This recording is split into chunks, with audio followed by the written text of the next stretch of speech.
Para poder mantener a raya a las personas autoritarias, en primer lugar hay que saber reconocerlas. Por desgracia, no existe ningún sistema de alerta anticipada infalible. Muchas personas autoritarias pueden ser identificadas fácilmente antes de llegar al poder. Su historial no deja lugar a dudas. Hitler había liderado un putsch fallido. Chávez había encabezado un alzamiento militar que concluyó en fracaso. Los camisas negras de Mussolini perpetraban violencia paramilitar. Y en la Argentina de mediados del siglo XX, Juan Perón ayudó a dar un golpe de Estado fructífero 2 años y medio después de postularse como presidente del país. Ahora bien, los políticos no siempre revelan la magnitud de su autoritarismo antes de ascender al poder. Algunos se adhieren a las normas democráticas en los albores de sus carreras y las abandonan posteriormente. Piénsese, por ejemplo, en el primer ministro húngaro Viktor Orbán. Orbán y su partido, el Fidesz, la Unión Cívica Húngara, iniciaron su singladura como demócratas liberales a finales de la década de 1980. Y en su primer mandato como primer ministro entre 1998 y 2002, Orbán gobernó democráticamente. Su vuelco autocrático tras regresar al poder en 2010 fue una auténtica sorpresa. ¿Cómo se identifica entonces el autoritarismo en políticos que no tienen un historial antidemocrático evidente? Para responder a esta cuestión, nos remitimos al eminente politólogo Juan Linz, nacido en Alemania de Weimar y criado en plena Guerra Civil Española. Linz conocía bien los peligros de perder la democracia. Mientras ejercía como profesor en Yale, consagró gran parte de su carrera profesional a intentar entender cómo mueren las democracias. Muchas de las conclusiones de Linz pueden consultarse en un libro cortito pero fundamental titulado La quiebra de las democracias, publicado en 1978. El libro recalca la función de los políticos y demuestra que su actitud puede apuntalar la democracia o hacerla tambalearse. Además, el autor esbozaba una prueba definitiva para identificar a los políticos antidemocráticos, si bien no llegó a desarrollarla del todo. A partir del trabajo de Linz, hemos concebido un conjunto de 4 señales de advertencia conductuales que pueden ayudarnos a identificar una persona autoritaria cuando la tenemos adelante. Deberíamos preocuparnos en serio cuando un político, 1, rechaza, ya sea de palabra o mediante acciones, las reglas democráticas del juego. 2. Niega la legitimidad de sus oponentes. 3. Tolera o alienta la violencia. O 4. Indica su voluntad de restringir libertades civiles de sus opositores, incluidos los medios de comunicación. La tabla 1 indica cómo evaluar a los políticos en atención a estos 4 factores. Un político que cumpla siquiera con uno de estos criterios es causa de preocupación. ¿Qué tipo de candidatos suelen dar positivo en una prueba de papel tornasol para detectar el autoritarismo? Con frecuencia, los candidatos populistas externos al sistema. Los populistas suelen ser políticos antisistema, figuras que afirman representar la voz del pueblo y que libran una guerra contra lo que describen una élite corrupta y conspiradora. Los populistas tienden a negar la legitimidad de los partidos establecidos, a quienes atacan tildándolos de antidemocráticos o incluso de antipatrióticos. Les dicen a los votantes que el sistema que existe en realidad no es una democracia, sino que ésta ha sido secuestrada, está corrupta o manipulada por la élite, y les prometen enterrar a esta élite y reintegrar el poder al pueblo.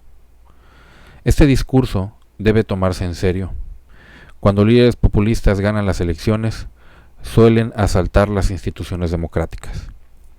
En Latinoamérica, por ejemplo, de los 15 presidentes elegidos en Bolivia, Ecuador, Perú y Venezuela entre 1990 y 2012, 5 eran populistas. Alberto Fujimori, Hugo Chávez, Evo Morales, Lucio Gutiérrez y Rafael Correa. Los 5 acabaron debilitando las instituciones democráticas. La tabla 1 con los indicadores clave del comportamiento autoritario se integran por 4 grandes categorías. La primera es rechazo o débil aceptación de las reglas democráticas del juego. La segunda es negación de la legitimidad de los adversarios políticos. La tercera es tolerancia o fomento de la violencia. Y la cuarta es predisposición a restringir las libertades civiles de la oposición, incluidos los medios de comunicación. Bienvenidas y bienvenidos, este es Janus, el podcast sobre teoría del Estado, derecho, gobierno y filosofía. Aquí te encontrarás una selección de temas de autores clásicos y también autores y temas contemporáneos. Te ayudarán a comprender y formarte un criterio sobre la sociedad en la que vivimos y las ideas que la moldean día a día. Estamos en Janus. Hoy vamos a hacer un comentario sobre un fragmento de la lectura de este libro que ya he recomendado en otras ocasiones. Estoy hablando de Cómo mueren las democracias, este libro publicado por la editorial Ariel y de la autoría de Steven Levitsky y Daniel Ziblatt. Steven Levitsky es profesor de la asignatura de Government and Social de Government y la otra asignatura es Social Studies en Harvard.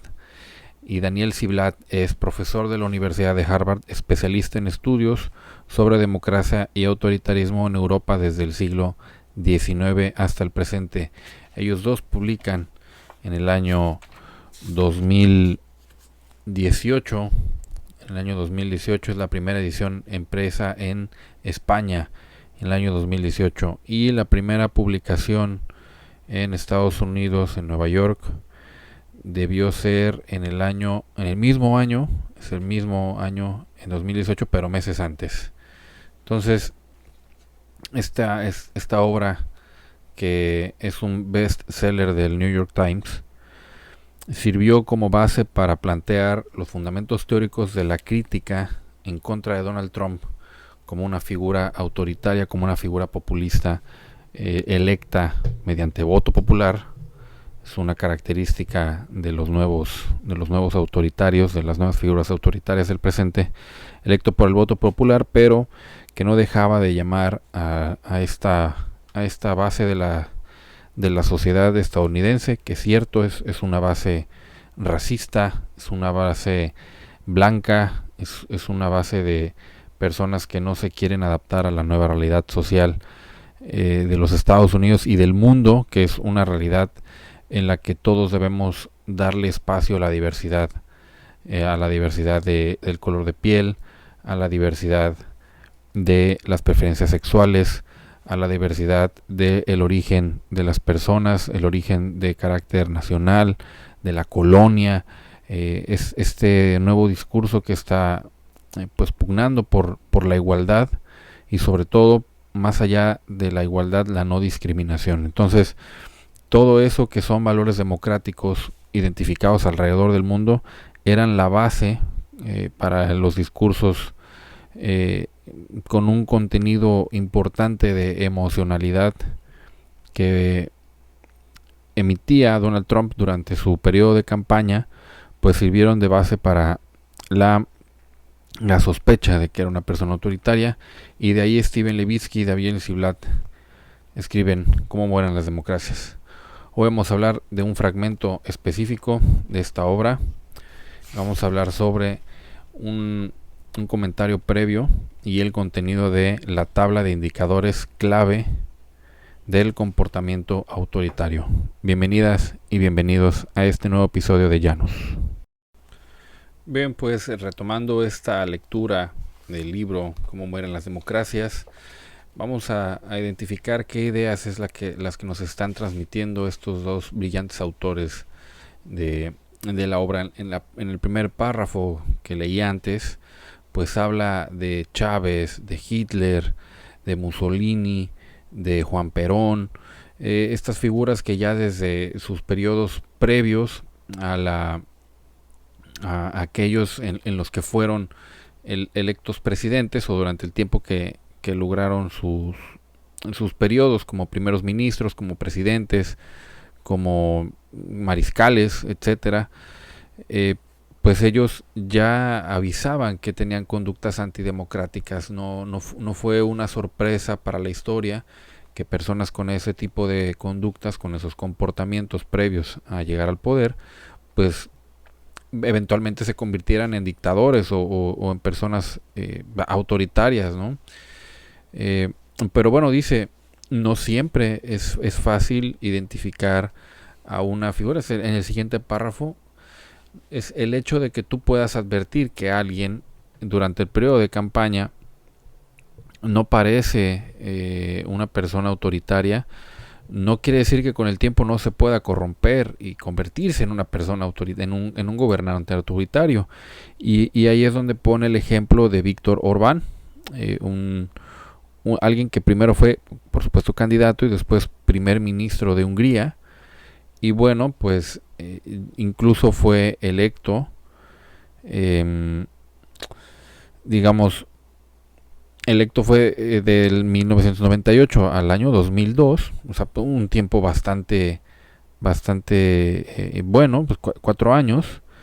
Y bueno, pues en su primer periodo no ejerce ninguna conducta aparentemente antidemocrática. Sin embargo, en 2010, cuando vuelve a ser electo primer ministro, ya era una figura autoritaria. Este segundo periodo para el cual fue electo ya se identifica como una figura autoritaria. Es decir, alguien que no es autoritario se puede torcer, se puede romper esta cadena de actitudes demócratas o democráticas, y en un futuro hay que tener cuidado que no las cometa, ¿no? O sea, es como nunca bajes la guardia, porque cualquier gobernante se puede convertir en un autoritario en cualquier momento, ya sea antes de que tú lo elijas, durante el periodo para el cual lo elegiste. Ahí es donde puede venir el volteón. El tercer párrafo dice entonces cómo es que tú debes de poner atención a un candidato o una candidata para ver si no estás en el peligro o en la línea de elegir a una persona autoritaria. Dice, bueno, pues Juan Linz, un politólogo alemán, pues hizo un intento por hacer una lista o un discurso a través del cual pudiéramos identificar que hay peligro de que tengas a un político autoritario en la boleta, o a un político autoritario que pudiera ser un primer ministro, un jefe de gobierno. Porque bueno, recordemos que hay algunos países donde la persona que es titular del poder ejecutivo no es electa por el voto directo de los ciudadanos, sino que se elige de manera indirecta a través de el parlamento. En los sistemas parlamentarios son los diputados los que de entre ellos eligen a una persona que se encargue del gobierno. Entonces, identificar a alguien que tiene actitudes antidemocráticas, pues no solamente nos debe de dirigirnos hacia, no solo debe entenderse como que nuestros ojos deben dirigirse a los candidatos, por ejemplo, los candidatos a alcalde, a los candidatos a diputado, alcalde, gobernador, a presidente de la república, sino que también debemos poner atención en los perfiles y las actitudes de las personas que están postuladas para diputados locales, para diputados federales, para senadores, porque de alguna manera quienes están viviendo alguna figura, digamos, relacionada con el parlamentarismo, pues nos dice, tengan cuidado también con quienes están en funciones legislativas, porque después pudieran tratar de asumir funciones ejecutivas. Y ojo, esto es importante porque este libro se centra en las figuras que ocupan el poder ejecutivo de esos países. Hitler, primer ministro, o el Reich, el jefe del Reich. Chávez, presidente de de Venezuela, Mussolini, presidente de Italia, y Perón, presidente de Argentina. Es decir, en donde más te puede hacer daño un populista, o probablemente donde más se puede advertir a un populista, es cuando una persona ocupa el poder ejecutivo. Pero ojo, esto no necesariamente debe de ponernos los ojos sobre quienes intentan acceder al poder ejecutivo cuando están en campaña, sino que también debemos de observar cuál fue su comportamiento cuando fueron legisladores. ¿Cuántos candidatos, cuántas candidatas no conocemos en México que primero tuvieron experiencia legislativa y posteriormente se postularon para un cargo que pertenece más a la rama del poder ejecutivo? Bueno, pues esta es la invitación como complemento a este párrafo. Pero bueno, ya hay una serie de conductas identificadas por Juan Linz, que si bien no terminó el objetivo de su obra, pues sí sirvió como base, por ejemplo, para que Steven Levitsky y Daniel Ziblatt escribieran Cómo mueren las democracias.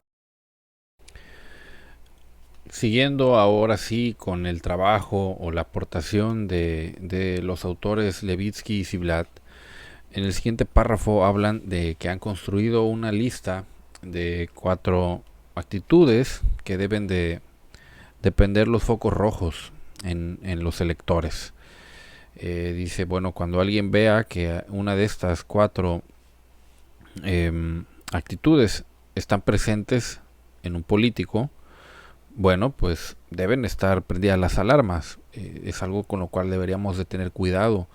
Tal vez, ¿qué significa tener cuidado? Pues tal vez observar si esta persona no comete, además de esa, otras actitudes autoritarias. Y bueno, pues tal vez hacer como una lista, un checklist de conductas que pudieran identificarse como autoritarias, y bueno, ellos las ordenan o las integran en 4 grandes categorías. La primera es: rechaza, ya sea de palabra o mediante acciones, las reglas democráticas del juego. Es decir, esta es la primera categoría. Y bueno, la forma en la que puede rechazar las reglas democráticas del juego pueden ser varias, las vamos a leer más adelante, ¿no? Y lo mismo pasa con la segunda categoría. Dice: niega la legitimidad de sus oponentes. Bueno, también lo pueden hacer de varias formas. Ahorita vamos a ver cuáles son las que dicen en este libro. 3. Tolera o alienta la violencia. Es la tercera categoría. 4. Indica su voluntad de restringir las libertades civiles de sus opositores. ¿Cuáles son las libertades civiles de los opositores?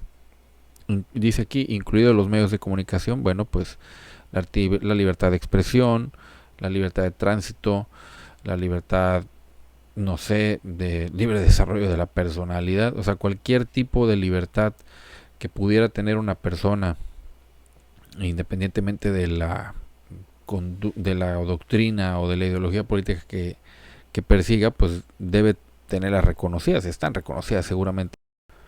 Pero bueno, después Levitsky y Ziblatt hacen algo que a los habitantes de América Latina, a los habitantes de México que están escuchando esto, nos debe de llamar mucho la atención. Levitsky y Ziblatt primero describen una serie de discursos que se vinieron repitiendo en un tipo específico de políticos que recientemente han sido electos, y que son identificados como populistas y o autoritarios. El problema es que estas frases que mencionan, pues pudieran estar presentes en nuestra memoria y pudieran recordarnos a alguien, y bueno, pues si nos recuerda a alguien, es porque tal vez lo estamos identificando, nos guste o no, como un autoritario, como una figura autoritaria. Entonces, bueno, pues haciendo esta advertencia, voy a leer cuáles son los candidatos que suelen dar positivo a una prueba de contenido autoritario Escuchemos las frases que utilizan estos políticos. Dice, son políticos antisistema, esa es una característica, y dice, afirman representar la voz del pueblo, no del ciudadano, del pueblo, porque el ciudadano es una figura jurídica que tiene derechos y obligaciones. Pero cuando hablan del pueblo, pues están hablando de otra cosa que no es un sujeto de derechos y obligaciones. También dicen que libran una guerra contra lo que describen una élite corrupta y conspiradora. Y por lo tanto, bueno, pues probablemente su no llegada al poder que aspiran, pues es resultado o producto de una conspiración, de un complot organizado por la élite. Dice también tienden a negar la legitimidad de los partidos establecidos, a quienes les llaman antidemocráticos o antipatrióticos. Podríamos cambiar esto por fascistas, que les llamen fascistas a los partidos, que les llamen, digamos, que son conservadores. Pudiera ser también otra de los calificativos con los cuales se podría tratar de deslegitimar, quitarles legitimidad a los partidos políticos contrarios. Y bueno, pues los ejemplos de quienes dice también que les dicen, estas figuras autoritarias les dicen a los votantes que no viven en democracia, que están en una realidad corrupta y manipulada por la élite, obviamente la misma élite que organiza los complots. Y después dice, prometen enterrar a esta élite y reintegrar el poder al pueblo, es decir, yo soy el instrumento para devolverles a ustedes el poder soberano que le corresponde al pueblo. Bueno, pues este tema de la soberanía ya ha sido ampliamente analizado incluso hasta por juristas, ya no desde el punto de vista de lo político, sino de lo jurídico. Y bueno, pues tal vez el jurista más importante de Occidente en este momento, todo el mundo lo sabe, es Luigi Ferrajoli. Ferrajoli ha dicho de manera muy atinada, bueno, la soberanía no es previa a los sujetos, no es previa a las personas y tampoco es previa a los derechos humanos. Entonces, cuando alguien dice que le va a regresar al pueblo el poder, porque el poder es soberano y el soberano es el pueblo, bueno, pues aquí está olvidándose de que a veces el pueblo soberano está de acuerdo en violar derechos humanos de las personas. Y cuando no te das cuenta de eso, bueno, pues ahí hay un problema, porque estás a lo mejor empoderando a un sector de la población, o puedes hacer sentir que empoderas a un sector de la población que está de acuerdo con actividades antidemocráticas, que está de acuerdo con suspender, cancelar o condicionar el ejercicio de ciertos derechos humanos por cuestiones de carácter, de lo que hablábamos, ¿no? Por un criterio discriminatorio. Entonces, estas son cosas con las que no se debe de jugar así. No se debe de ofrecer poder a quienes no son demócratas. Y bueno, en América Latina hay una lista corta en este libro de personas que han caído en estas actitudes. Y todos van a ser nombres conocidos. Alberto Fujimori, Hugo Chávez, Evo Morales, Lucio Gutiérrez y Rafael Correa. Todos estos hablaban de una élite que tenía controlado el Estado, hablaban de un complot, o hablaban de este tipo de paranoias políticas, y todos terminaron siendo pequeños antidemócratas, pequeños dictadorcitos. Algunos murieron siendo dictadores como Hugo Chávez, pero finalmente todos tuvieron en común que debilitaron las democracias de sus países. Bien, pues la tabla La tabla contiene estas 4 categorías de las que hablamos y que son en las que uno puede identificar a las personas que cuando llegan al poder que aspiran terminan debilitando las democracias de los países que gobiernan. La primera categoría es rechazo o débil aceptación de las reglas democráticas, y esto se puede identificar a través de 4 conductas. La primera es rechazan la Constitución o expresan su voluntad de no acatarla. Segundo, sugieren la necesidad de adoptar medidas antidemocráticas, como cancelar las elecciones, incumplir o suspender la Constitución, prohibir determinadas organizaciones o restringir los derechos políticos o civiles básicos. 3. Pretenden usar o aprueban el uso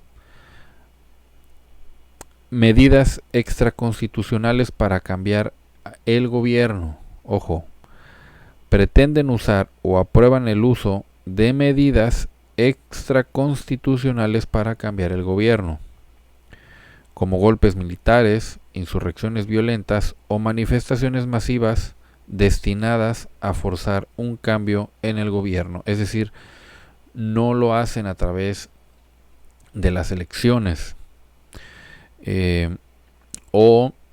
También pudiera ser esta, desconocen el resultado de una elección y en contra de ese resultado organizan un golpe de estado, una insurrección o manifestaciones masivas para forzar un cambio al gobierno o para que se anule una elección, por ejemplo, que para el caso es lo mismo. 4. Intentan socavar la legitimidad de las elecciones, por ejemplo, negándose a aceptar unos resultados electorales creíbles. Bueno, pues si alguna de estas 4 conductas de la primera parte de la tabla le son conocidas a usted y le pone nombre y apellido en alguna o en algunas de esas actividades, lo hicieron ustedes, no fui yo. La segunda tabla, la segunda lista de esta tabla se titula Negación de la legitimidad de los adversarios políticos. ¿Cómo lo hacen? También cuatro conductas. Describen a sus rivales como subversivos o contrarios al orden constitucional establecido. 2. Afirman que sus rivales constituyen una amenaza existencial, ya sea para la seguridad nacional o para el modo de vida imperante. 3. Describen sin argumentos a sus rivales de otros partidos como delincuentes, cuyo supuesto incumplimiento de la ley o potencial para incumplirla los descalifica para participar de manera plena en la esfera política. 4. Sugieren de manera infundada que sus rivales son espías extranjeros que trabajan secretamente en alianza o a sueldo de un gobierno foráneo, normalmente de un país enemigo. Bueno, primero hay que tener un país enemigo para poder hacer esto. Como dijeran en esta famosa película de la India María, les vamos a construir un puente, pero no tenemos río. Bueno, también les vamos a poner el río para que tenga utilidad el puente. ¿Cuál es la otra aplicación? Bueno, pues si no tienes un enemigo, búscatelo, genérate un enemigo imaginario y pon a la gente en contra de ellos.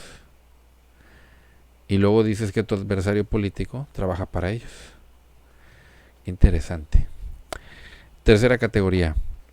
Tolerancia o fomento de la violencia. Dice, tiene lazos con bandas armadas, con fuerzas paramilitares, con milicias, guerrillas u otras organizaciones violentas e ilegales. Han patrocinado ellos mismos o sus aliados de partido linchamientos a adversarios. Siguiente, han apoyado de manera tácita la violencia de sus partidarios, negándose a condenarla y penalizarla sin ambigüedades. 4. Han elogiado o se han negado a condenar actos destacados de violencia política tanto pasados como acontecidos en otros lugares del mundo. Es decir, me niego a reconocer que un país determinado es una dictadura y que su país y que su gobierno debería de adoptar algunas medidas legislativas o algunas medidas ejecutivas para que se restablezca o para que se establezca un orden democrático en ese país. Es decir, me niego a condenarlo y puedo invocar muchas razones. Por supuesto que no es me niego a desconocer o me niego a criticar nada más por negarme, tengo que justificar. Y aquí es donde últimamente han hecho un uso muy perverso del derecho a la libre autodeterminación de los pueblos, que va concatenado con este otro tema de la soberanía, ¿no? Si el pueblo es soberano tiene derecho a autodeterminarse en ejercicio de esa soberanía. Bueno, pero ¿qué es lo que están determinando? ¿Es algo que busca fortalecer los derechos humanos o es algo que busca debilitarlos? Esa es la pregunta que hay que hacerse. Y si yo no condeno a estos países donde, por ejemplo, la libertad de expresión es un delito, o no condeno a estos países donde las elecciones no son parejas, no hay al menos equidad en la contienda, sino que cuando veo que sale un candidato contrario, me le voy encima y lo acuso públicamente de ser un corrupto y lo denuncio y le hago mil cosas. Vamos, es lo mismo, ¿no? Si tú estás de acuerdo con que un país sea gobernado por una persona así y no te atreves a criticar a la persona o decirle que debería tomar una actitud diferente, pues estás actualizando una de estas 4 categorías de la tercera, de una de estas 4 conductas de la tercera categoría de nuestra tabla titulada 4 indicadores de comportamiento autoritario. Cuarta y última categoría dice predisposición a restringir las libertades civiles de la oposición, incluidos medios de comunicación. Dice, han apoyado leyes o políticas que restringen las libertades civiles, como por ejemplo aumentar el número de delitos que ameritan o que justifican una prisión preventiva, más bien que ordenan una prisión preventiva de oficiosa por haber cometido algunos delitos. Bueno, dice ampliar las leyes por libelo o difamación o aprobar leyes que limiten el derecho de manifestación, críticas al gobierno o a determinadas organizaciones civiles o políticas. Siguiente conducta, dice ha amenazado con adoptar medidas legales u otras acciones punitivas contra personas críticas pertenecientes a partidos de la oposición, la sociedad civil o los medios de comunicación. Es decir, ha amenazado o ha ejecutado medidas punitivas o medidas restrictivas del ejercicio, es decir, castigos. Promuevo castigos en tu contra porque cuando eres alguien de la oposición que pudiera estar haciendo crítica a mi gobierno, porque puedes ser alguien de la oposición y guarda silencio toda tu legislatura y nunca criticas. Bueno, contra ese no me voy porque ese no está criticando, me voy contra el de la oposición que genera críticas.